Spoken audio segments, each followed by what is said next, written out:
Let's look around. What do these colourful plants, tall trees and sweet-smelling flowers tell us? There is a secret work underground. Roots drink water from the soil, just like straws. Stems are like elevators. They carry water and food all the way up to the leaves. Leaves are like tiny factories in which clean air is made for us to breathe. And the sweetest surprise, beautiful flowers are converted into delicious fruits.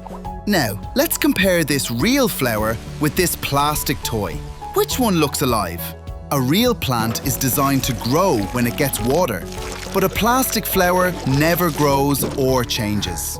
Days pass and the plastic flower gathers dust, while the real plant goes through amazing stages. First a tiny sprout, then leaves, and later even fruit.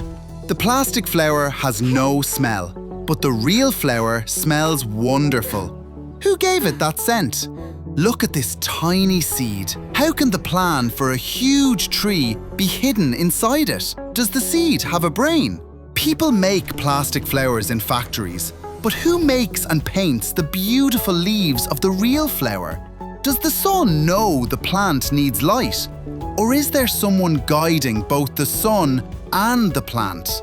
How do muddy soil and tasteless water come together to make a sweet apple?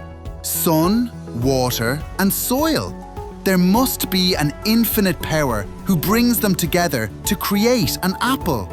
Even bees are part of the plan. Everything works in perfect harmony by the command of the all-knowing God.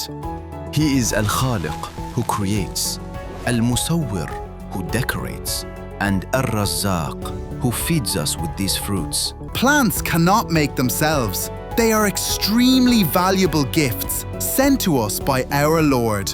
Would you be shocked if a tree grew an iPhone? An apple is even more complex. Just as a tree cannot make an iPhone, it cannot make an apple. It is made by an infinite power. Every time we bite into an apple, we must thank God for gifting us its taste and smell. Alhamdulillah. Trees become homes for birds and give us shade. There is mercy and benefit in everything God creates. Let's be like plants. Let's be helpful to those around us. Spread beauty and be kind. Oh God, thank you for these beautiful blessings, fruits and flowers. Infinite thanks to you.